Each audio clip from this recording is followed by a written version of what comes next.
Estamos ao vivo, estamos no ar, estamos começando a nossa live diária. Eu tô meio amarelo, tô achando que eu tô sépia. Eu achei curioso isso, mas mais perto eu tô normal, assim eu tô com filtro de blogueira. Será que eu inventei um novo... Aqui, ó, aqui vida real. Aqui, pera aí, aqui, ó, vida real, corado de sol. Aqui sépia. E aqui foto antiga da minha mãe, com cabelo anos 80 e eu criança. Tudo bem, minha gente? Eu tô achando esquisito, mas tá bonito, valeu. Muito bem. Todo dia às 7 horas eu faço uma live aqui, conversando com pessoas muito legais. Amanhã é dia de Rodrigo Faro e Sandra Nemberg aqui presentes. Eu tô fazendo agora de segunda a sexta, pra deixar o sábado e domingo pra vocês respirarem. No domingo eu faço a live Que História é Essa Vovó lá no @Porta dos Fundos. Batendo papo com vovôs e vovós pelo Brasil, para saber como tá a quarentena deles.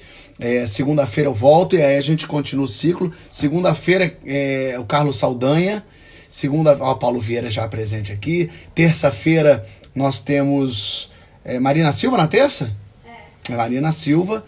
Na quarta-feira, Maiara Maraíza. Na quinta, Geraldo Luiz e Paula Carosella, exatamente. Então todo... E na sexta, Carlinhos Brown, confirmadíssimo. Yes. Na outra semana, temos Marcelo Freixo e Fernando Henrique Cardoso. Eu tô começando a fazer essas lives políticas também. Conversando aí, eu falei com o Pedro Cardoso, foi tão legal, o pessoal lembrando bem. Falei com o Marcelo Tais, foi ótimo também. Eu falei, então já que estamos sempre falando de política e no fim das contas tudo termina em Bolsonaro, vamos conversar com políticos. Acho bom. Então hoje eu conversando com o Ciro Gomes. Hoje é dia do Ciro Gomes bater papo com a gente. Não sei se ele já está por aqui. O que eu vou fazer hoje é o seguinte, como é política e muita gente fica meio louca, eu vou tirar os comentários pra gente não ficar louco, pra gente não ficar criando confusão aqui. De todos os que forem políticos, não é do Ciro, é do Fernando Henrique, é da Marina, é do Freixo, de quem vier, se vier o Haddad, o Amoedo. Eu tô convidando as pessoas pra virem falar aqui. E quem topar, eu quero de todos as searas aí. Então eu vou tirar os comentários, tá, minha gente? Acho melhor, pra não ficar gente louca, aí entra robô, aí entra gente doida, entra gente que xinga. Paulo Vieira já tá aqui dizendo que ama o Ciro, então já tá dado seu recado. Vou ver se o Ciro já chegou, se o Ciro já está por aqui. Vamos ver, temos já Paula Miller presente. Ciro já está. Muito bem. Opa, tava aqui o Ciro, pulou pra onde tá? Achei o Ciro aqui. Então eu vou tirar os comentários e vou chamar o Ciro. Um beijo pra vocês. Mas fica aí, que não acabou o negócio. Só desativei os comentários. Ai, meu Deus, que medo, né, gente? Desativei os comentários. Ciro já está aqui. Papo. Eu nesse filtro amarelo bonito. E o Ciro já entrando pra bater papo com a gente. Mas, tudo bem com você? Tudo bem, Fábio. Prazer grande. Obrigado pela oportunidade de falar aí com a sua imensa Grey, que a gente chamava antigamente. É a sua legião de fãs. Como é que falava antigamente? A Grey. A Grey? Meu Grey, Deus, eu ouvi isso, rapaz.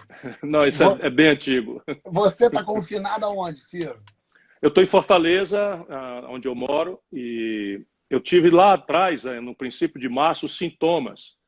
E aí pensei que tinha pego o coronavírus, ainda estava em São Paulo, ia fazer o Roda Viva. Mas aí fiz os exames com todos os sintomas, febre, dor no corpo e tal, e era H1N1.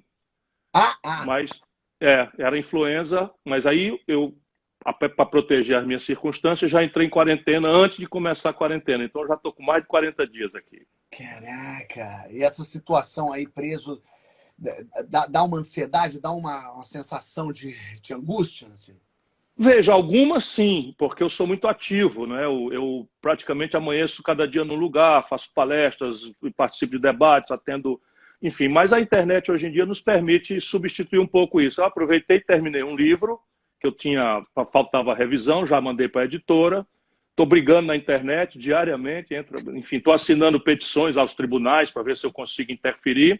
E aqui no Ceará eu sou ligado ao governador do estado, ao prefeito da capital, ao prefeito do interior, fico mais ou menos aconselhando, ponderando, participando virtualmente das reuniões, isso me compensa um pouco.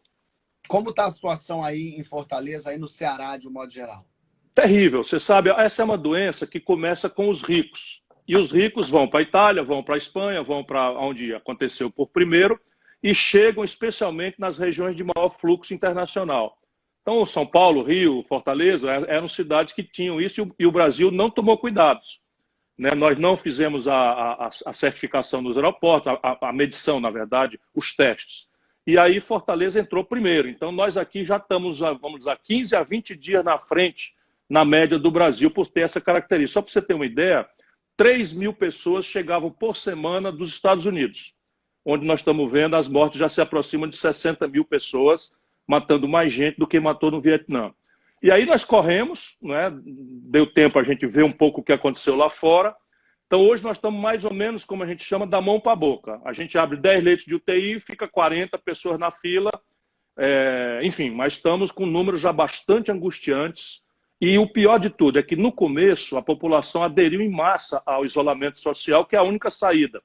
Mas os sinais trocados, no Brasil, as pessoas estão afrouxando o isolamento social. Infelizmente, isso sinaliza uma tragédia muito grave para o nosso país. Agora, você já entrou aí nessa confusão de informações que tem acontecido, que a gente tem visto. O quanto você acha que essa bateção de cabeça no governo, de sai um ministro, entra um outro ministro, ele fala uma coisa, o presidente faz outra, o quanto isso tem responsabilidade real no aumento do número das pessoas saindo de casa, se contagiando, se infectando? Você pode olhar os maus exemplos e os bons exemplos e pensar e decidir com a sua própria cabeça. Hoje uma pessoa muito querida minha me ponderou isso, que ao invés de eu ter a minha certeza, que eu estou lendo todos os relatórios da Organização Mundial de Saúde, participo do debate científico, etc. E aí, às vezes, eu chego na frente com a minha própria opinião e não deixo as pessoas elas raciocinarem. Nós estamos na América do Sul. Nós temos aqui vizinho a Argentina e nós temos vizinho o Paraguai, que são dois países que estão em situação muito pior do que a do Brasil, sob o ponto de vista de riqueza, embora o Brasil esteja numa crise muito grave já de longa data para cá. Pois bem, a Argentina, na primeira hora, decretou o isolamento radical e não tem 200 mortos. O Paraguai recrudesceu, determinou praticamente o lockdown, que é o isolamento mais radical ainda, com força de polícia para não deixar as pessoas andarem, e praticamente não atingiu sequer 2 dezenas de mortos. Enquanto isso, o Brasil é o país na América do Sul, que tem mais mortes e nós estamos subnotificando. O que explica isso? Explica a falta de testes. O Brasil é o país que menos testa no mundo e sem o teste você não consegue entender onde é que ela está, o georreferencial, ou seja, cresceu na periferia do Rio de Janeiro, naquela direção, o bloqueio é um. Cresceu na direção do Duque de Caxias, o tipo de bloqueio georreferenciado é outro, como eu estou tentando explicar. Então, esta falta de testes. E pior, na sequência, uma crise de confiança nas autoridades, porque o presidente da República, ele naturalmente é o líder institucional do país. Ele não foi eleito para governar para a turma dele, para a grade dele, como eu usei com você. Ele foi eleito para governar todos nós. Podemos concordar ou não com ele, eu discordo frontalmente, lutei muito pesadamente contra ele, mas o cumprimentei pela vitória, desejei boa sorte para ele, que é o que eu acho que numa democracia que a gente ainda está construindo, a gente tem que fazer, para não ficar torcendo para destruir o cara que, afinal de contas, tem o nosso destino na mão. Nós estamos todos dentro do mesmo avião e ele é o piloto. Se ele fracassar como piloto, o avião vai cair e nós todos vamos juntos para o desastre. Lamentavelmente, nós estamos assistindo a pior crise de saúde pública dos últimos 100 anos, nós tivemos uma crise pior na gripe espanhola, ali em 1918, e uma crise econômica, essa a pior da história, sem precedentes. Nós já estamos começando a entender o limite da destruição de empregos, da destruição de salário, de renda, de empresas no nosso país. E, para agravar o que já é gravíssimo, o Bolsonaro, uma semana assim a outra, também criou uma crise política. Então, hoje, a briga do dia é ele esculhambando o ministro do Supremo. Semana passada, ou ainda essa semana, ele demitiu o ministro da Justiça numa confusão ao redor de nomeio o meu, nomeio o teu para a Polícia Federal. Né? Na outra semana, demitiu, no auge da pandemia, o ministro da Saúde, cujo grave defeito era estar em linha, simplesmente só estava em linha com as organizações mundiais de saúde, os cientistas e basicamente os infectologistas, os virologistas do mundo inteiro. Mas você acha que isso é proposital? Você acha que isso é pensado? Vou criar confusão para dar causa? Não. Basicamente, isso é consequência de um alinhamento pouco crítico. Vamos de novo raciocinar juntos. Só 2 homens públicos, só 2 chefes de Estado no planeta Terra inteiro assumiram formalmente essa atitude negacionista. Ou seja, o vírus é só uma gripezinha, isso vai passar muito ligeiro, ninguém se preocupe, o influenza mata mais, enfim, essas coisas de negar. Por quê? Porque viam ambos, por interesse eleitoral, que as sequelas econômicas do processo de contenção do Covid, da Covid-19, que é o isolamento, seriam muito gravemente aquela consequência no futuro próximo. Foi o Trump e o Bolsonaro. Só que o Trump é assessorado pela academia mais sofisticada do mundo. O Trump tem... E o Trump, então, deu para trás. O desastre aconteceu, mas ele deu para trás. E o Bolsonaro, infelizmente, não viu condição mais de voltar atrás. A mim me parece, ou a história, ou o judiciário vão esclarecer, que ele foi contaminado pessoalmente naquela viagem que ele fez aos Estados Unidos, e 23 assessores dentro do avião já deram positivo. E ele, tendo sido contaminado, apresentou sintomas leves. Então ele montou uma convicção nele mesmo de que, ora, se eu que tenho 60 anos tive e foi só um sintoma de uma gripezinha, vai ser o mesmo para todo mundo. O que ele não entendeu, e isso é o que nós precisamos raciocinar, é que o Brasil é uma nação de 208 milhões de pessoas. E o problema não é que 90% de nós, vai ter sintomas leves. Só que 10% de 208 milhões, poxa, são 28 milhões de pessoas. E se essas 28 milhões de pessoas, apenas 5 delas em cada 100, adquirirem a versão grave, que precisa de respirador e de leite de UTI, nós estamos falando aí em 1 milhão de pessoas precisando de... Eu estou arredondando o número para baixo, para não ficar na conta matemática. 1 milhão de pessoas vão precisar de UTI agora. Sabe quantos leitos de UTI o país tinha quando entramos na pandemia? 44 mil. No país então, inteiro? essa é 44 mil. O Brasil todo, iniciativa privada, inclusive os ricos precisam saber, não adianta nada ter plano de saúde no Rio de Janeiro.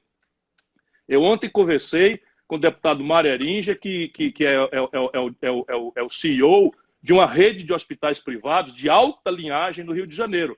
Ele me disse, olha, eu tenho 30 leitos de UTI prontos, mas eu não tenho funcionário, não tenho pessoal qualificado, pelo contrário, ou muitos dos meus funcionários estão pedindo demissão, ou por causa do risco extremo, ou simplesmente não estão treinados para esse tipo de doença. Portanto, veja bem, no Rio de Janeiro e São Paulo, que são os dois lugares que têm mais quantidade de leitos, já está colapsando. Rede pública e privada. Porque a conta é essa, é 1 milhão de brasileiros infectados por baixo, e tudo que nos resta fazer é espalhar esse 1 milhão, não é? Ao longo de 6 meses, de 1 ano, que aí você faz 1 milhão e 200, para fazer uma conta mais simples aqui, dividido por 12 meses, dá 100 mil por mês. Já fica faltando 1 para cada 2 leitos, 1 para cada 2 pacientes. Então veja o tamanho da tragédia que nós temos. Aí nós não temos respiradores. Então abre um leito de UTI e não tem respirador, porque o Brasil destruiu a indústria, e tem que importar do estrangeiro. O único país do estrangeiro, se eu estiver falando demais, me acuda, mas não, é porque eu quero ajudar. O único país do estrangeiro que tem excedentes dessas máquinas é a China. Pois bem, abriram uma confusão diplomática com a China, de graça. Realmente. E aí o que acontece? As relações comerciais se dão por grana. Quando você tem uma influência diplomática, uma influência política, que as boas relações permitem, você consegue, vamos dizer, controlar o interesse maior da grana por outros interesses estratégicos. Pois bem, ao insultar a China simplesmente resolveu cruzar os braços para qualquer apelo diplomático brasileiro e está vendendo para quem der mais. E o resultado prático é que São Paulo está comprando um respirador da China por 3 vezes o valor que, por exemplo, um alemão compra. Isso é um desastre completo, que tem muitas lições para a gente tirar daí. Mas agora só tem uma coisa a fazer, pelo amor de Deus, fique em casa quem puder. E pelo amor de Deus, ficando em casa quem puder, nós temos que acudir à consequência econômica disso. Pois, poxa, na hora que eu estou lhe falando, menos da metade dos brasileiros que merecem, precisam, para comer do auxílio de R$600 não receberam ainda. E o governo é o maior promotor de aglomeração. Toda a agência da Caixa Econômica é uma fila gigante de pessoas humilhadas com o negócio de CPF, carimbo e não sei o que e tal e coisa. O governo patrocinando aglomerações, quando a gente pode fazer hoje tudo virtualmente. Enfim, desculpa aí, mas tudo que eu posso fazer é ajudar as pessoas a entenderem pensando com a sua própria cabeça. Nós somos 200 milhões de brasileiros, Se apenas 10 de cada 100 tivermos o problema, e isso vai ser muito mais, mas vamos pegar 10 de cada 100, são 20 milhões de brasileiros que vão ser contaminados. Se dos 20 milhões apenas... uma situação que a gente tem visto também, que volta e meia sai as pesquisas dizendo de aprovação do governo e tal. O presidente se mantém, apesar de tudo isso, apesar de sair o Moro, que era o bastião do governo Bolsonaro, as pessoas querendo, mesmo assim, ele continua com 30% de aprovação. O que precisa acontecer para o brasileiro entender que esse cara é um monstro, ele é esquisito, ele não consegue lidar, ele é... O que acontece? Que base é essa que, apesar de tudo, fala eu sou Bolsonaro? O extremismo gera nas pessoas um sentimento que é de religiosidade, não é de inteligência, não é de racionalidade. Então, o que está acontecendo no Brasil ainda é a sequela de uma confrontação extremista entre um petismo que, tendo sido o objeto da esperança generosa de todo o Brasil, fracassou na economia e fracassou na condução moral do país pela generalização do escândalo. E o Bolsonaro, muito bem assessorado, sendo um politiqueiro da velhíssima política brasileira, eu fui colega dele na Câmara Federal. Eu fui deputado federal e ele também, meu gabinete era 30 metros do dele. O Bolsonaro fazia tudo que não presta da politiquinha, é o homem do carguinho, da mamatinha, tinha 6 funcionários fantasma assinando recibo falso para ele botar o dinheiro no bolso, pegava recibo falso de posto de gasolina para botar o dinheiro no bolso. Estou lhe dizendo isso, ele não me processa, porque isso tudo é fácil de provar. Mas ele veio orientado por gente de fora, esse Steve Bannon dos Estados Unidos, etc. Ele veio com a onda antipetista, moralista, não é? Então, com a convocação do Sérgio Moro, é isso. É a ideia de que ele era a chibata moral para consertar a bandalheira que o PT produziu generalizadamente. Com base em verdade, mas daí adiante extrapola, generaliza e nega a própria lógica da política e dos controles sociais, como se o combate à corrupção fosse coisa de um valentão sozinho no meio de estruturas podres que há no Brasil. Nós, na verdade, temos que ajudar todo dia o nosso povo a entender que o exemplo é necessário, mas que as instituições é que têm que ser capazes de prevenir e combater a corrupção, que não é coisa de salvador da pátria ou de heróis que não existem. Basicamente, os heróis que a gente deve cultivar são aqueles que morreram, não é? Porque aí já não tem mais a possibilidade de fracassar ou de ter contradições humanas. Por enquanto, quem está na política merece desconfiança. Não desconfiança para negar o prestígio da política, mas desconfiança para não cair na enganação, porque, né, a política vive de propaganda, de autorreferência, etc. E uma população madura, mas para explicar esses 30% é isso. Então, primeiro é o extremismo. Então, é muito difícil alguém que entrou nisso sair disso, porque, na verdade, ele está negando a si mesmo. Quer dizer, porra, eu disse que o cara era o Tchan, o cara que vai ser, de repente, ele bota para fora o Moro, de repente ele tira não sei o quê, de repente ele quer acabar com o inquérito que está investigando o filho, de repente essas constrangedoras notícias de ligação com milícia. É muito doído, né, para o eleitor dizer, caramba, eu fui enganado, eu fui bobo, eu fui feito de besta. Mas isso acontece, porque, no limite, as pessoas não votam olhando para trás. As pessoas votam olhando para frente. E, no limite, a crise de saúde pública brasileira sem precedentes no século e a crise econômica sem precedentes na história tem o Bolsonaro como responsável. Não é culpado nesse sentido católico da palavra, é o responsável. Porque se eu pedir para ser presidente da República, eu, Ciro Gomes, pedi. Se fosse eu que estivesse na cadeira, eu que tinha que ser o responsável, né, por tratar os assuntos, porque eu me ofereci com as minhas propostas, com os assessores, com a minha... Tá ruim. Ah, caiu. Peraí, fiquem aí que eu vou voltar com ele aqui. Vou voltar com o Ciro aqui. A internet dele, como vocês estão vendo, tá dando uma travada. Não é aqui, porque a minha aqui é a mesma de sempre. Deve ser de lá. Vou puxar de novo aqui, vamos ver se volta. Trazer ele de volta. Vamos lá. Trazendo o Ciro Gomes em 3 dias. Olha aí, tá de volta. Voltou. Desculpa, é aqui que está caindo. Eu não sei se é a canal da UDN que está sabotando. Eu estava te dizendo que o medo, nesses momentos, o medo de não saber o que vai comer amanhã, e o medo de não saber se vai um filho adoecer e não ter um leito de UTI, que está todo mundo falando, predispõe as pessoas ao autoritarismo. O medo não é um conselheiro bom. Então, no mundo inteiro, o fenômeno na pandemia é o reforço da popularidade do governante. Porque é natural, é para onde todo mundo olha com alguma esperança, diga, dali vem uma palavra, dali vem um braço, dali vem uma ajuda. E, infelizmente, no Brasil, de novo, é uma peculiaridade pela estupidez com que nós temos nos comportado no Brasil, as nossas autoridades.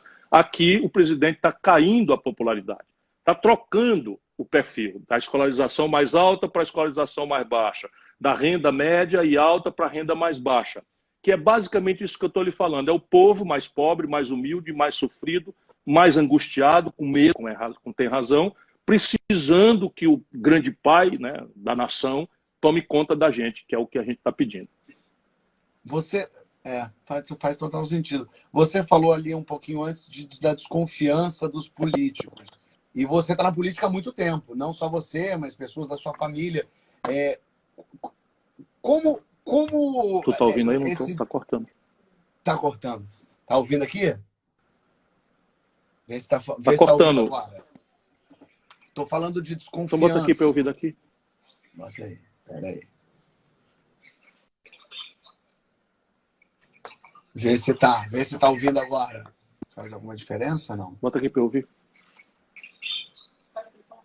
Pode ir falando que eu vou ouvir aqui em outra fonte. Tá bom, cara. É tecnologia chegando aí.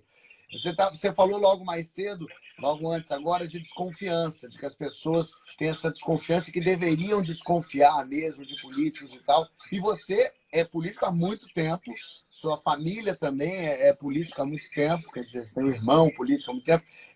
Como essa nova onda de gente que não é política, até o Bolsonaro, que curiosamente estava há 26 anos deputado, surfou numa onda de não, eu não sou político, eu não sou da velha política.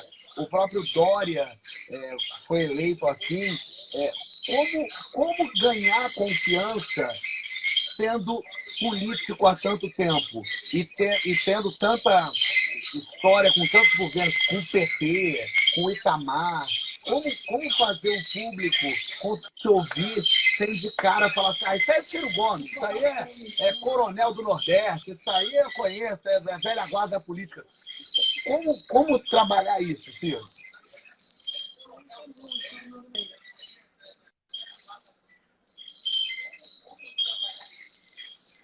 Veja, nós precisamos pedir ao povo que raciocine, que pense.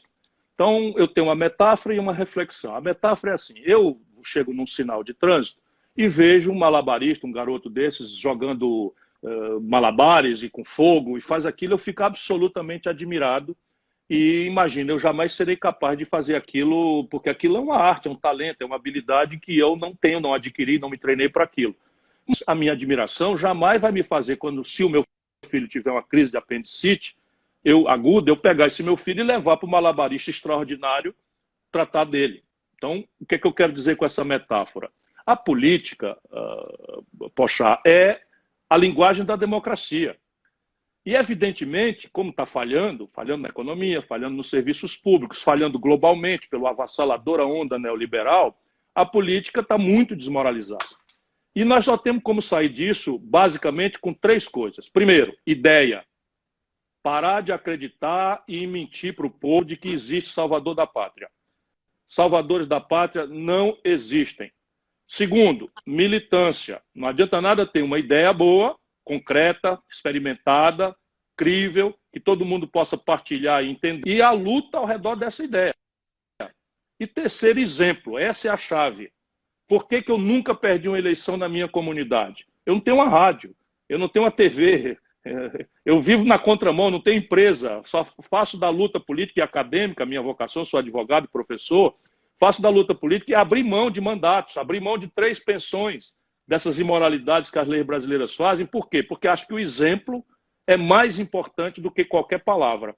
E isso é o que eu vou tentando dizer ao povo brasileiro. Evidentemente que o quadro da minha geração encontrou uma polarização violenta entre um petismo mítico, idealista, eu não duvido, na origem havia muito idealismo, que também tinha esse mesmo uso moralista, todo mundo era bandido, menos o petista, era um discurso de simplificação grosseira das coisas, todo mundo era incompetente, se o PT fosse ao poder, o paraíso ia descer para a terra, e a gente precisa, ciclicamente, acreditar nessas coisas. E o Lula era uma figura muito vistosa, não é? Um migrante nordestino que vira um grande líder sindical no centro da indústria brasileira, em São Paulo, e que daí migra para a política, falando diferente de todo mundo, e foi bom para o país, não foi mal, até certo ponto.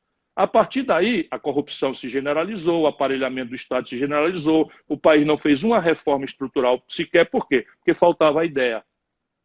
A militância não quis mais dar qualidade ao exemplo. Então, você que falava mal da corrupção, de repente, repete a corrupção elevada à enésima e orgânica potência. Isso foi devastador para a cabeça do povo brasileiro. Enfim, agora, não sou eu o problema. Eu estou na luta porque nem sequer direito eu tenho de desistir. Você não tem ideia de quantas vezes eu vejo assim, um homem como o Bolsonaro, que eu conheço de perto, virar presidente do Brasil, você não tem ideia da extensão do meu choque, dizer, porra, o povo a quem eu amo, a nação a quem eu dei a minha vida, a vida inteira, ter 13 candidatos, ser capaz de escolher justamente o mais desqualificado, o mais preparado, aquele que não tem nenhuma ideia. Faz parte da vida, a gente tem, depois se passa, e o meu amor é tão grande que eu volto a lutar. Mas, francamente, hoje eu estou achando bom tanto ganhar quanto perder, porque, sabe, o Brasil está num momento muito trágico, eu tenho, às vezes, muito dó da geração de vocês. Mas, definitivamente, não vai ser com malabarista, salvador da pátria, Manel Ganhão de dinheiro, que vai negar a política e chegar lá, olha no que está dando. O Dória, veja bem como a impostura é, sem querer falar mal de ninguém. Mas o Dória, eu era prefeito de Fortaleza, o mais popular prefeito de capital do Brasil, só para ir me apresentando de novo, e o Dória era presidente da Embratur do governo Sarney. E dali foi demitido por denúncia de corrupção. Ele foi acusado no Tribunal de Contas de desviar dinheiro numa consultoria, uma coisa desse tipo. Aí, de repente, ele sente a indignação do povo e faz uma marketagem, não a propaganda, faz um pacote, não é o não político, é o gestor. Tome papo furado. Esse é o problema do Brasil. É uma cidadania em construção e uma democracia que tem uma cidadania ainda muito vulnerável. Deixa eu lhe dizer, poxa, o Brasil tem metade da escolarização média da Argentina. A gente vive rivalizando com a Argentina no futebol, mas eles têm 2 vezes a média de escolarização que nós somos capazes de dar ao povo brasileiro. É uma loucura isso, né? Os dados nunca jogam a nosso favor. Eu preciso ouvir de novo. Peraí, bota aí para ele ouvir.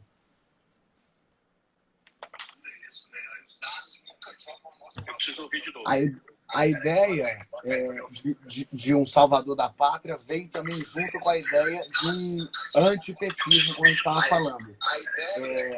Ninguém imaginou lá atrás, as previsões todas eram que o Bolsonaro ia ganhar. Imagina, esse cara, um puta do louco, tá no Super Pop todo dia, jamais vai saber o que está acontecendo e tal.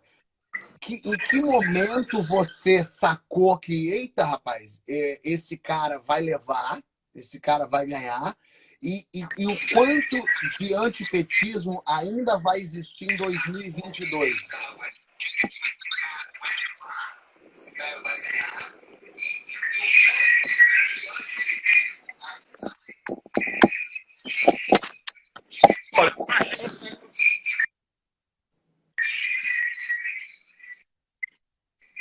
Para a gente que tem muita experiência, e essa é a vantagem de você descer a nova política, é experiência. Eu conheço muito bem os atores, a vida brasileira, os cientistas, os acadêmicos, os artistas, os intelectuais, enfim, conheço a geografia humana, física do Brasil, e isso é um pouco o lado que me dá um pouco mais de segurança de propor um projeto nacional de desenvolvimento que é muito claro, muito explícito, para ser melhorado na crítica da população. Então, essa experiência nos permitia ver algumas coisas. Primeiro, nas eleições de 2018, a força dominante era o antipetismo.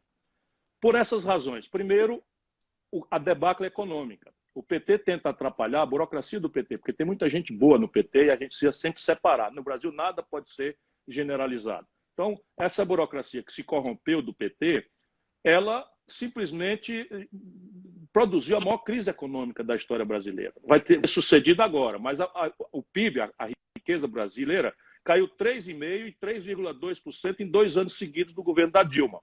Isso foi devastador porque é aquela sensação do dá e toma, que no ditado lá, quem dá e toma passa por ladrão.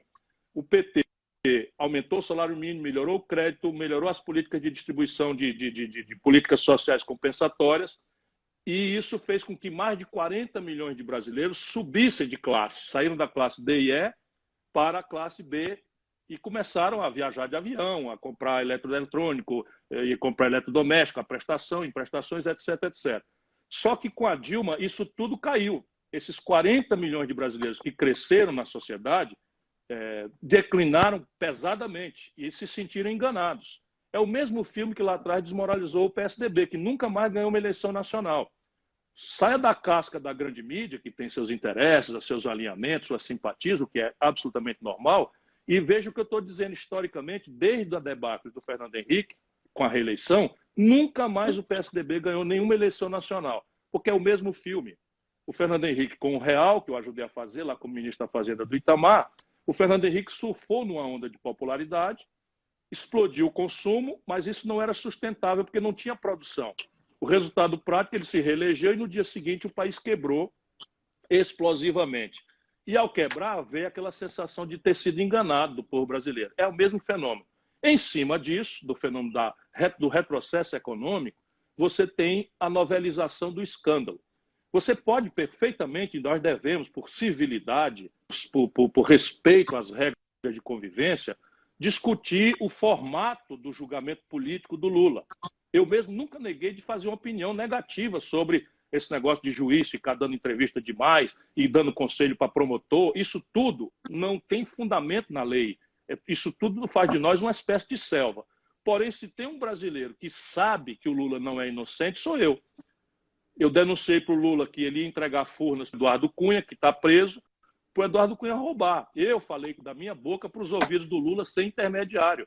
Eu sei que ele deu R$1 bilhão de contrato sem licitação para o Eunício Oliveira, presidente do Senado.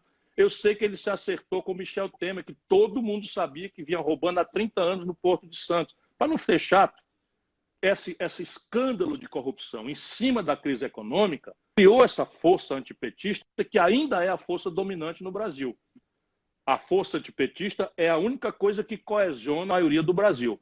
E essa maioria agora está procurando alternativa. Parte dela se decepcionou com o Bolsonaro, que era uma promessa falsa, de moralidade, de competência, de mudança na economia. Pelo contrário, vai tudo piorar muito. Não só do ponto de vista moral, mas do ponto de vista da economia, está tudo piorando muito, não é? Lamentavelmente, para a população brasileira. Quando é que eu vi que isso ia ter deslinde? Na facada. Porque a facada introduziu esse elemento passional que é uma característica da nossa latinidade. Então, quando você tem um camarada que está numa luta política e, de repente, ele é vitimizado por um atentado aberrante, eu, por exemplo, suspendi a minha campanha na mesma hora, liguei para ele na mesma hora, porque eu sou assim, a política eu faço como um jogo de debate de ideias, eu não faço isso como inimigo figadal, etc. Enfim, mas eu parei a campanha, suspendi a campanha, liguei para o hospital, fiquei ali ligado, falando com os médicos, preocupado em saber dele, mas ali eu vi, está perdida a eleição, os erros estratégicos que o PT cometeu, mais esse elemento passional, nós estamos perdidos, não tem mais saída, trata-se agora de construir uma alternativa para o dia seguinte. E foi isso que me orientou daí para frente. E para 2022, você acha que esse antipetismo já vai ter passado? Me dá para eu ouvir. Foi isso que me orientou daí para frente. 22. Você acha que esse antipetismo já vai ter passado? Foi isso que me orientou daí para frente. Me dá aí, Rogério, como é que eu vou responder?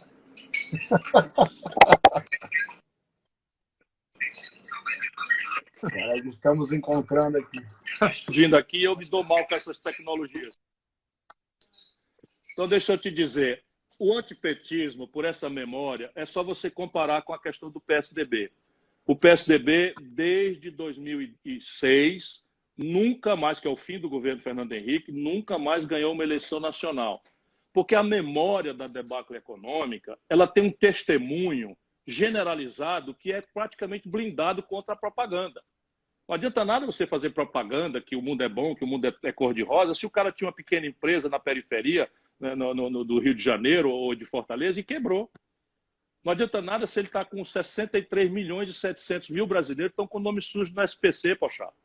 Deixa eu dizer de novo, 63 milhões e 700 mil brasileiros amanhecem todo dia recebendo ligações humilhantes, cobrando uma dívida que eles não podem pagar, porque acreditaram no crediário, compraram um forno de micro-ondas por R$ 500, não deram conta de pagar a prestação porque perderam o emprego e o salário, e o resultado prático é que estão devendo R$ 4.000, que jamais vão ter condição de pagar. 5.500.000 pequenas empresas no Brasil estão inadimplentes com o nome no Serasa. Essas pessoas todas são testemunhas pessoais disso que a gente está conversando. Então, não adianta fazer uma propaganda, o mito Lula, o mito... Não adianta. Simplesmente a restrição é das pessoas, sem se falar num certo conservadorismo.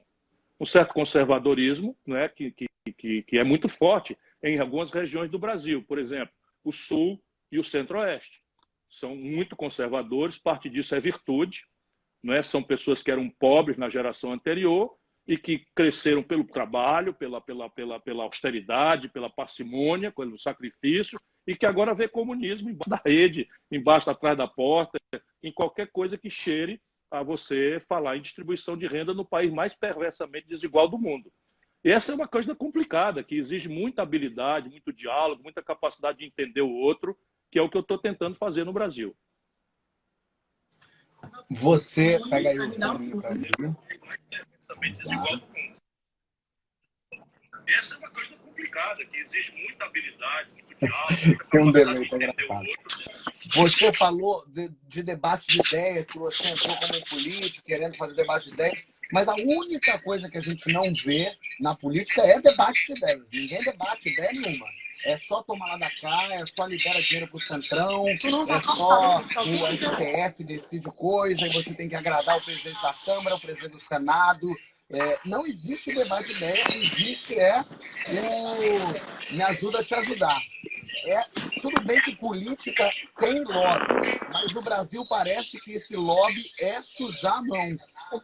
É possível o presidente, eu não estou nem falando do Bolsonaro, porque ele não consegue realmente, mas é possível conseguir governar, e muita gente falou, a Dilma perdeu essa habilidade de negociar ali com todo mundo. Essa negociata não é o que o brasileiro acha de mais Sigismundo? É muito difícil. O Brasil tem um sistema institucional que é montado numa certa lógica de impasse, que é o presidencialismo. O povo brasileiro, isso da República, deseja, quer, e a propaganda eleitoral deixa que o povo acredite nisso, que ele resolva os problemas. Só que para resolver os problemas, você precisa de um desenho institucional, você precisa mudar a Constituição, precisa mudar as leis, e isso não é o Poder Executivo, é o Legislativo quem tem essa faculdade. Portanto, tem uma lógica óbvia de impasse. O poder que tem a capacidade de fazer as leis não tem nenhuma responsabilidade com a lógica delas. Então, você pode aumentar a despesa e diminuir a receita, como eu vi quando eu fui deputado federal, e eu chamava atenção e parecia que era uma conversa de loucos. Você corta os impostos para fazer bem, porque nós temos queixa da má aplicação dos impostos, e aumenta a despesa. Assume a tarefa de que a educação tem que ser uma coisa melhor, assume que a segurança tem que melhorar, assume que tem que construir caminhos para a saúde melhorar, o que é o pedido do povo, com toda razão. Só que o executivo é que maneja essa equação impossível. Então, isto é uma coisa que é real no Brasil, vai mexer com todo mundo. A questão é, tem atalho para resolver isso? Eu digo a você sim e não. Qual é o atalho sim? É acabar com essa contradição e experimentar o parlamentarismo. O que é o parlamentarismo? A maioria do Congresso Nacional monta o governo.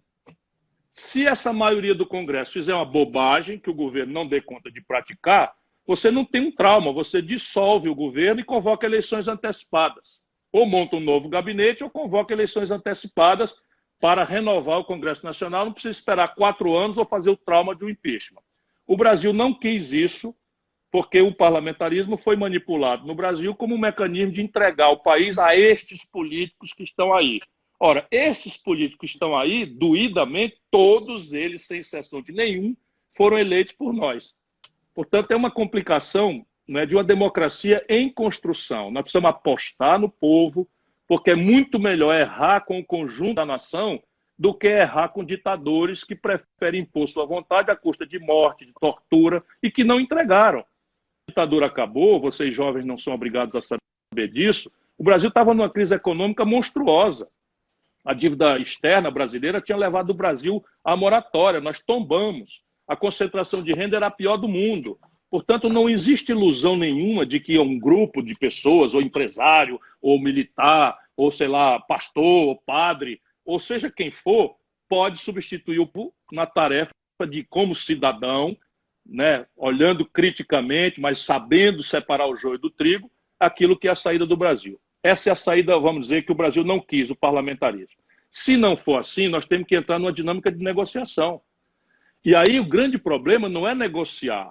A gente tem que ajudar o povo a entender. Nós somos uma federação, são 27 estados, 27 líderes, cada um governador é um líder importante. Vamos ter 513 deputados, todos eleitos por nós. O que está fazendo um grande batedor de carteira no Congresso Nacional? Isso dói, mas é porque alguém votou neles.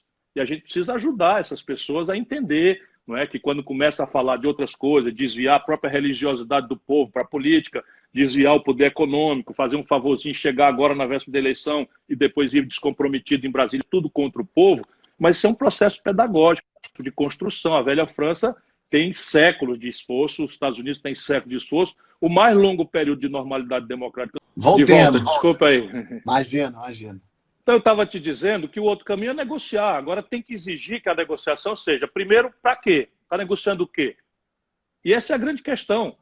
Quer dizer, você negociar com um bandido para fazer abrir a porta do paraíso pode ter uma ética muito relativa, mas dá para explicar na frente de todo mundo. Olha, eu tenho que me sujar aqui com essa coisa, mas eu estou querendo abrir aqui a chave do emprego, a chave da equação do financiamento sadio da saúde e tal. E nem é necessário, porque a outra condição é: eu posso negociar o que nós estamos negociando na frente da opinião pública? Tudo que a resposta for sim, está normal. Não é o que tem acontecido no Brasil. Por que o Bolsonaro está negociando agora com o que há de mais podre na política brasileira? Para se segurar no poder. Por que o Lula entregou a Petrobras e Furnas e etc. para essa bandidagem generalizada?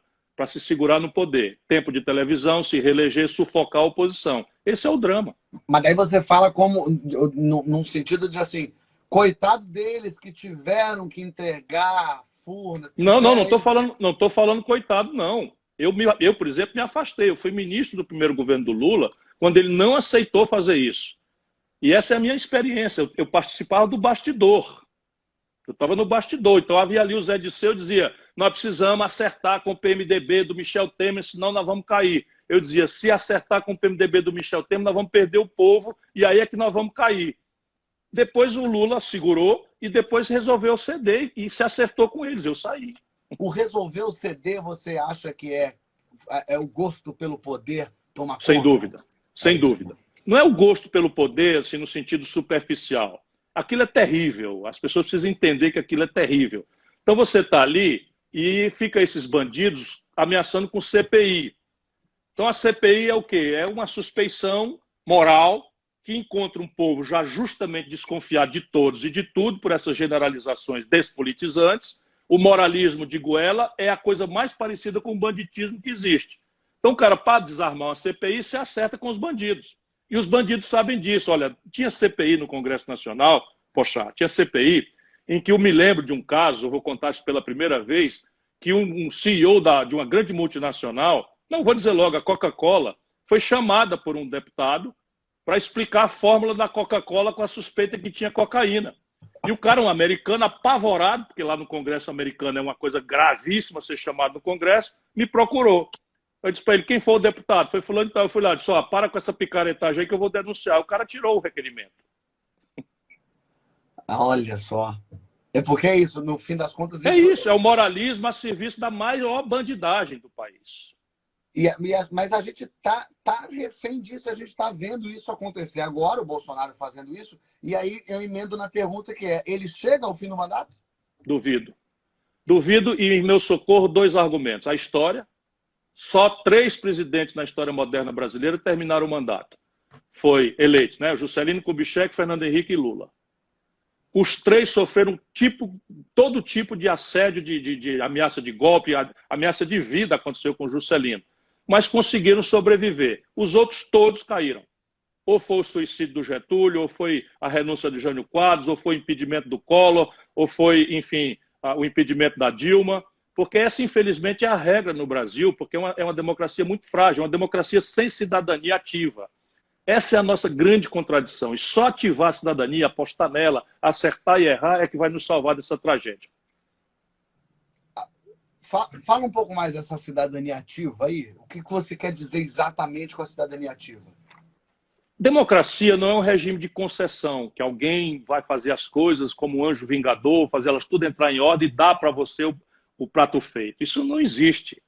Né? Democracia é um regime de cidadania ativa, quer dizer, pessoas que são organizadas, que participam da vida da comunidade, pessoas que reforçam. E isso começa no exercício diário. Nós não temos aptidão para descer na reunião do condomínio.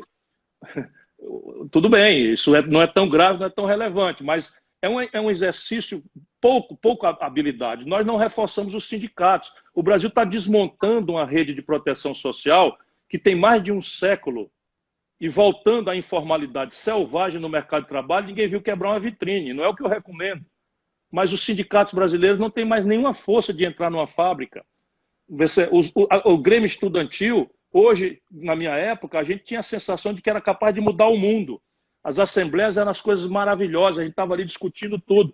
Eu não tenho saudade disso. Eu quero propor um futuro. O que aconteceu? É que todo esse estamento organizado da sociedade civil foi cooptado e passou a ser, ao invés de expressão da sociedade, da cidadania ativa, passou a ser o oposto, instrumento de propaganda do governo. Então a CUT não fala mais pelos trabalhadores, falava pelo PT para os trabalhadores. Quando estava tudo bem, a CUT tinha muita força. Quando houve a debacle, a CUT continuou defendendo o indefensável. Você já viu algum fã fanático do Lula reconhecer qualquer erro, seja econômico? Não tem. E nesse sentido, eles são iguais aos fãs do Bolsonaro. Isso é a grande tragédia. Precisamos construir um caminho em que a inteligência do povo, a racionalidade, olhar as coisas com equilíbrio, com frieza, saber que o céu não é perto, olhar as mesmas coisas por 2 anos, pesquisar antes de votar. Enfim, isso é o básico. Ou alguém acredita que a França está onde está, a Alemanha está onde está, porque alguém construiu para eles. Quem quis construir a Alemanha quase acaba com a grande nação alemã, que foi o Hitler. É verdade. Ô Ciro, por que você nunca ganhou para presidente? Faltou voto. Veja, eu sou um penetra, poxa. Eu sou um penetra. Eu falo contra todas essas estruturas ultrapoderosas do Brasil e que mandam, na verdade. Por trás disso todo esse jogo eu ia dizer puppets, né, de bonecos, de coisas. Marionete, né? Marionetes, existe o real poder. E o real poder é o sistema financeiro, o real poder é o poder econômico, que no caso brasileiro controla a grande mídia, não controla porque censura nem nada, controla porque tem afinidade ideológica. Não estou, enfim, um político que fala mal da imprensa é como um marinheiro que fala mal do mar. Então eu não estou falando mal da imprensa, eu estou constatando que aquilo que se diz, chama imprensa nacional no Brasil, e sem igual no mundo, são 5 famílias que fazem um jantar, elas jantam juntas, cada uma delas tem bilhões de reais aplicado no sistema financeiro e, portanto, replicam uma ideia única que está matando o Brasil. E eu falo contra isso, dou os números, mostro os casos, proponho saídas, eu tenho alternativas. Sabe quantos países do mundo não cobram imposto sobre lucros e dividendos empresariais? O Brasil e a pequena Estônia. Se a gente cobrar isso, o Brasil arrecada 80 bilhões de reais por ano, dá para enfrentar essa crise. Né? Pelo menos do ponto de vista da renda de cidadania, essa renda básica, aí dá para resolver 2 meses dela. O Brasil é um país que no ano passado dispensou 310 bilhões de reais de grandes corporações. Dispensou o imposto que você morre com 27,5% na fonte, se for pessoa física, 15% se for pessoa jurídica. E as grandes corporações no Brasil têm dispensa de imposto de 310 bilhões de reais. Se você cortar 20%, 20 de cada 100 reais, já fica um abuso grande, mas você já tem mais 70, 65 bilhões de reais, já vai juntando. Na América do Norte, o epicentro do capitalismo, as grandes heranças, acima de 4, 5 milhões de reais, pagam 40% de imposto. No Brasil, paga 4%. Paga 4%. No Brasil, nos Estados Unidos, na Europa, o imposto de renda sobre os grandes salários vai até 45%. No Brasil, você paga 27,5%, o máximo igual à classe média. Então, a saída do Brasil está aí. Você cortar despesas inúteis e aumentar a receita em cima dos ricos e fazer a redistribuição de renda pelos caminhos que têm que ser feitos. A propriedade rural, a reforma agrária que não foi feita, e a educação de qualidade para o filho do pobre. E eu falo isso, não é porque eu sou teórico. Depois que você terminar, entre no Google e veja qual é o melhor IDEB do Brasil. É a minha cidade, em Sobral. Das 100 melhores escolas públicas do Brasil, 82 estão no Ceará, que é um dos estados mais pobres do Brasil. Eu não falo isso por qualquer tipo de jactância, que é muito pobre. É o exemplo que eu queria lhe dizer. Só para dizer por que eu sou comovidamente convencido de que vai dar certo. Se a gente achar o caminho, vai dar certo o Brasil. E você acha que o Paulo Guedes está no caminho, ou pelo menos é bem intencionado? Não sei se essa foi uma boa escolha, mas é um cara que pode fazer alguma coisa positiva para a economia brasileira? Não, infelizmente. Veja, se você chegar num médico com dor de barriga, eu sempre quero ver que essas pessoas pensam junto comigo. Se você chegar no médico com dor de barriga, o médico vai lhe olhar e ele tem várias alternativas. Aquilo pode ser gases, uma alternativa vulgar, que um comprimidinho de antiácido e tal pode resolver, mas aquilo pode ser um câncer. E no meio do caminho pode ser uma apendicite, pode ser uma diverticulite, pode ser uma série de coisas. Então, esse médico ele tem que pedir exames, ele tem que fazer o diagnóstico correto para, então, a terapêutica ser a correta. Se é o comprimidinho para gases ou se é uma cirurgia extensa seguida de quimioterapia, radioterapia, se for o caso mais grave. Mal comparando, o Guedes tem um diagnóstico completamente errado da grande dor brasileira. Por que a economia brasileira está parada? Porque os 4 motores que a ativam estão estrangulados, estão enguiçados. O primeiro motor, o consumo das famílias. Ninguém precisa ser prêmio Nobel de Economia, pensemos juntos. Como é que a economia funciona? As famílias consomem, e aí o comércio, ao vender mais, contrata mais gente, compra mais da indústria. A indústria, por ter mais encomenda, contrata mais gente e compra mais da matéria-prima. E aí a roda gira. E o consumo das famílias, no caso brasileiro, puxa 60% do crescimento da economia. Como é que está o consumo no Brasil? O pior da história. Por quê? Porque o desemprego é o maior da história, porque o colapso da renda com a informalidade é o pior da história e porque o crédito está colapsado. Já falei o número, vou repetir. 63 milhões e 700 mil pessoas proibidas de entrar no crediário porque estão com o nome sujo no SPC, sofrendo todo tipo de humilhação. O Paulo Guedes não viu isso, não quer ver isso, ideologicamente recusa ver isso. Tanto 60% daquilo que podia animar a economia brasileira estão fora do arco de vista do diagnóstico do Paulo Guedes. E você sabe quanto é? Essas 60 milhões devem quanto no total? 240 bilhões de reais nominais. Mas isso é uma dívida que está inflada por juros sobre juros, multa, taxa de permanência, abuso de todo tipo. Aqui no Ceará, o PROCON da Prefeitura de Fortaleza, eu pressiono muito por isso, consegue ajudar o povo a ter 90% de desconto dessa dívida. Então, só a gente aqui consegue 90%. Vamos dizer que o governo federal resolvesse dar prioridade a resolver isso. Se você descontar 90% de 240, fica 24 bilhões de reais. Sabe o que o Paulo Guedes deu agora para os bancos? Em 48 horas depois que a decretação de emergência da Covid foi feita, 1 trilhão e 200 bilhões de reais. A Caixa Econômica está com 75 bilhões de reais para comprar carteira podre de gente que emprestou dinheiro para o povo comprar automóvel, o povo não compra e o banco ficou micado com essa conta. A Caixa Econômica está com dinheiro público que o Guedes botou lá para comprar essa carteira micada. Com 1/3 disso, 25 bilhões, você limpa o nome de todos os brasileiros do SPC. Isso é que me leva à exasperação. Mas eu falei em 4 motores sem querer ser chato. O segundo é o investimento empresarial. Óbvio, ninguém precisa ser economista para entender. Só funciona a economia se você abrir uma fábrica nova e a outra não fechar. Se abrir uma roça nova e a outra não encolher. Pois bem, o empresariado brasileiro está com 70% de capacidade instalada, ocupado, 30% ocioso. É como se a gente tivesse capacidade de produzir 1.000 geladeiras e só estamos produzindo 700 porque não tem quem compre. Você acha que vai ter investimento para abrir uma fábrica nova de geladeira se a fábrica que tem não dá conta? E o Paulo Guedes está com esse papo furado aí. Por que o empresariado está assim? Por causa do endividamento. Então o empresariado brasileiro está devendo 1 trilhão e 400 bilhões de reais vencido. E os bancos estão trancados e não renovam o papagaio. Está todo mundo com a língua de fora, de maneira que o investimento empresarial está a zero. Ou o governo ajuda, reestruturando essa dívida de forma correta, se depois quiser a gente pode conversar, mas o terceiro motor é o investimento público. De novo, em tempos de colapso do capitalismo, o velho economista inglês John Maynard Keynes dizia que os governos deviam pagar para o povo cavar um buraco e depois pagar para o mesmo povo tapar esse buraco. Querendo dizer o quê? Que se o capitalismo está num colapso, o governo tem um papel essencial de botar o desfibrilador. Não é? Se o cara tem uma parada cardíaca, você vai ali e bota o desfibrilador. O que é o desfibrilador da economia, do capitalismo? É o investimento público. O que é o investimento público? É construir casa, fazer saneamento básico, construir estrada, ferrovia, porto, aeroporto, que incrementam a produtividade da economia e, ao tempo que são executadas, geram milhões de empregos. Pois bem, o investimento público brasileiro é o pior da história. E eles ainda meteram na Constituição um teto de gasto que proíbe o Brasil de expandir, mesmo tendo dinheiro no caixa. E o quarto motor é o seguinte: destruir a indústria brasileira. Toda vida que a gente cresce uma merreca, o Brasil importa eletroeletrônico, tudo que nós estamos usando aqui para conversar é importado. Toda a química fina, os meios de diagnóstico médico, falta os respiradores, porque o Brasil destruiu sua indústria. Resultado, melhorou um pouquinho, a gente explode a importação e alimentamos a ilusão, ciclicamente, de pagar importação de eletroeletrônico, química fina, meio de diagnóstico médico, informática, carrão com direção hidráulica, suspensão inteligente, com milho, soja, frango, gado, minério de ferro e petróleo bruto. Essa conta ela não fecha.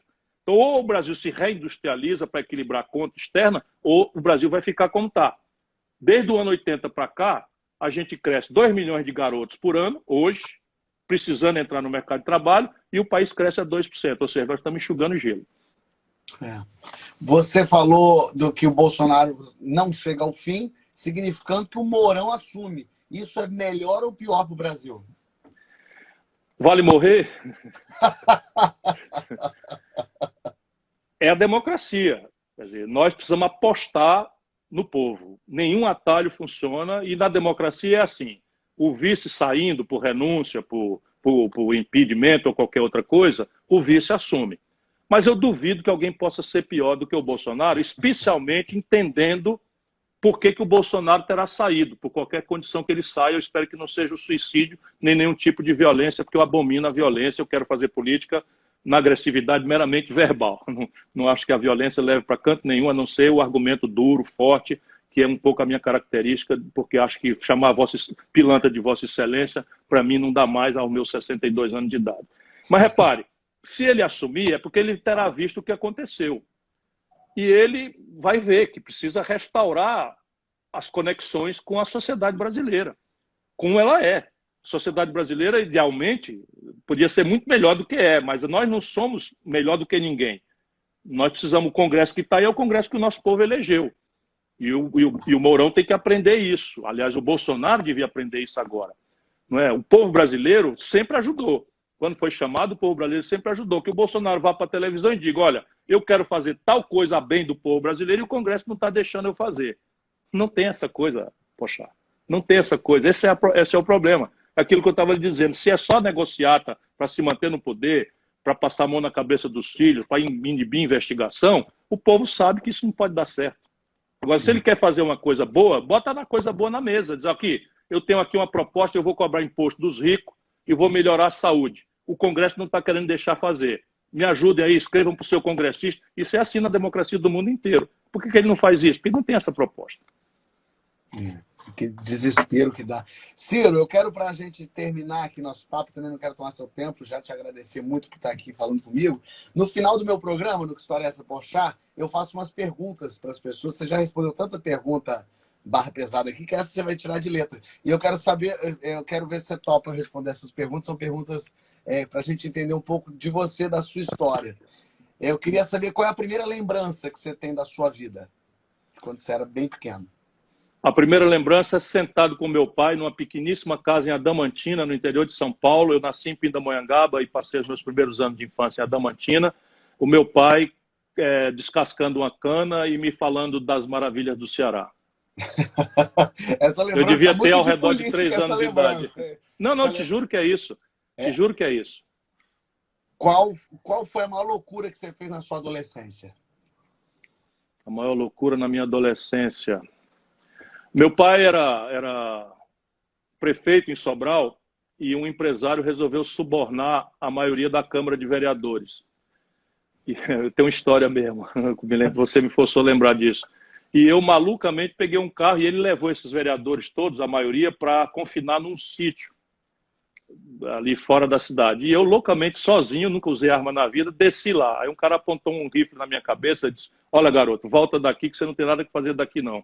E depois, nessa hora, foi que eu vi a maluquice que eu tinha cometido. Mas você foi lá fazer o quê? Pra gritar? Boa pergunta. Eu fui lá tentar falar com os caras e tal. É uma maluquice, realmente.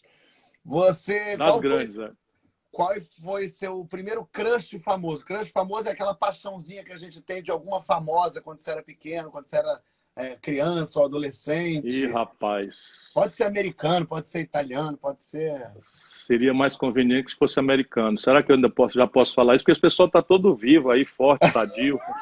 Não, vou te falar. Teve uma moça que eu nunca conheci, na verdade, mas era essa coisa da fantasia, chamada Magda Kotroff, na época. Ah, sim, a Magda Kotroff. Conhecida. Foi de muito... Já teve essa resposta, sabia? Já teve gente que teve. Já teve, pois é. Não, você não está sozinho.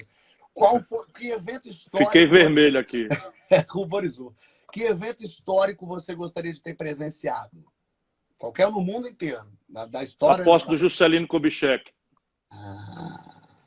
Queria estar lá na posse para ver o que Aquele era um momento, em função do legado do Vargas e da trágica morte, do suicídio do Vargas, o Juscelino assumiu e pilotou ali a implantação da Petrobras, que tinha sido criada, e o Brasil acreditava em si mesmo.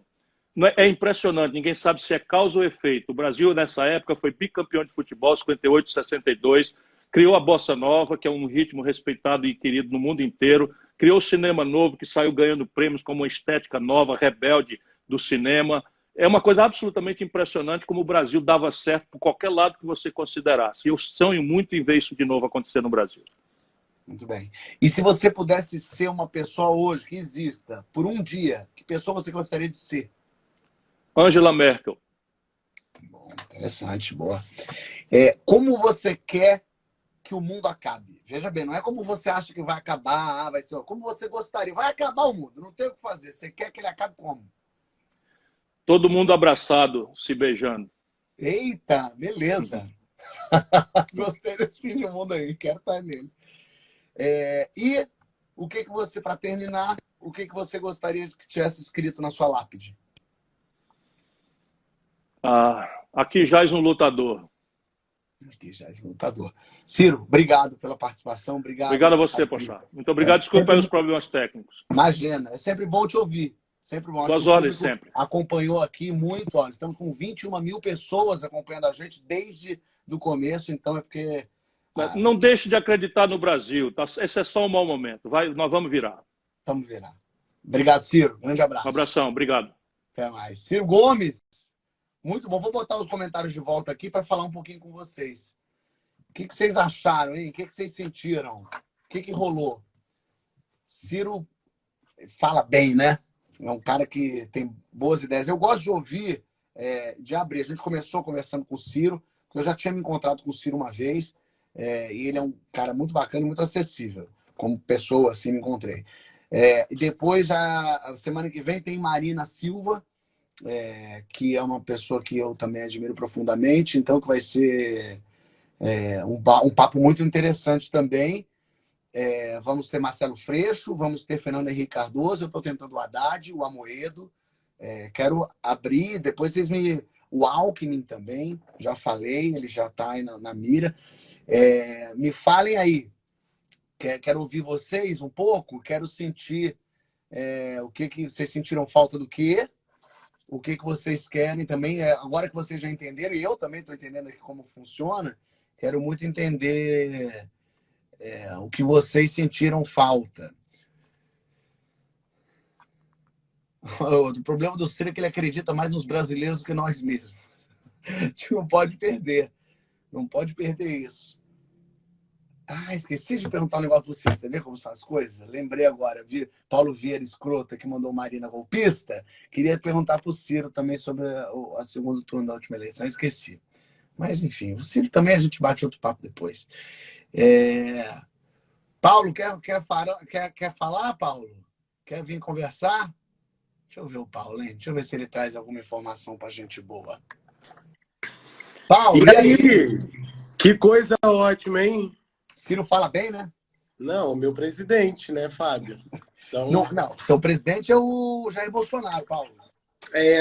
Nos meus sonhos, Fábio. meu presidente afetivo é ele. Afetivo. Vem cá, gostou? Achou que valeu? Muito bom, muito bom. Ele... Achei que você foi questionador na medida certa, foi respeitoso. Mas Achei ele muito vai bom. também, ele deixa bem à vontade para falar. Interessante assim Sim, também. sim. E nesse momento também as pessoas querem alguma esperança, né? É, Acho que eu gostei muito. Gostei muito. acho que Agora, eu sou suspeito para falar, porque eu gosto muito do Ciro. Então, assim, eu amei que você deixou ele falar. Não sei se as pessoas que não gostam não acharam que você deveria ter sido mais incisivo. indagador. Porque, por exemplo, eu penso, se você faz uma live com o Olavo de Carvalho, por exemplo, e tu deixa ele falar tanto tempo, eu te bloqueio. Entendeu? Então, eu não sei se... Porque eu amo o Ciro. Por mim, tu saía e deixava ele falando. Mas não sei se... Tem que ouvir o pessoal da oposição aqui, quem não gosta dele. Mas eu estava na dúvida de fazer live com políticos, porque isso gera um estrambelhamento das pessoas. Mas achei bom conversar com o Ciro, assim. Achei que foi um bom nome para startar, até para eu também me treinar, né? Porque ele é isso, né? Centro. Agora eu quero ver quando tu for para um Lula. Quero ver quando tu for para um já fiz Flávio convite. Bolsonaro. Já fiz convite para Dilma, para Lula. Então... Quero ver quando você for para um Flávio Bolsonaro. Aí eu quero ver. Quero conversar. Eu não fui ainda para o Bolsonaro, porque imagino eu que ele tenha mais coisa para fazer do que dar entrevista em live. Nada, ele não tem nada para fazer, Fábio. Ele disse daí. Mas Nathalie falou bem, ele tem mais o que fazer, ele só não faz. Exatamente. Agora, mas eu vou seguir, eu achei que foi... Mas você sabe, valeu muito, mas, minha opinião, essa coisa de falar com políticos que estão... Ciro, eu te amo, o Ciro mandou legal aqui. Falar com políticos que estão na possibilidade de poder, que estão agora no poder, não sei se é interessante. Talvez fosse mais legal você falar com gente que não está. Pode ser, sabe? Para ter uma visão, assim, por exemplo... Porque, por exemplo, você dá voz agora para a família Bolsonaro, ouvir mais merda e repercutir um discurso de quem já é poderoso.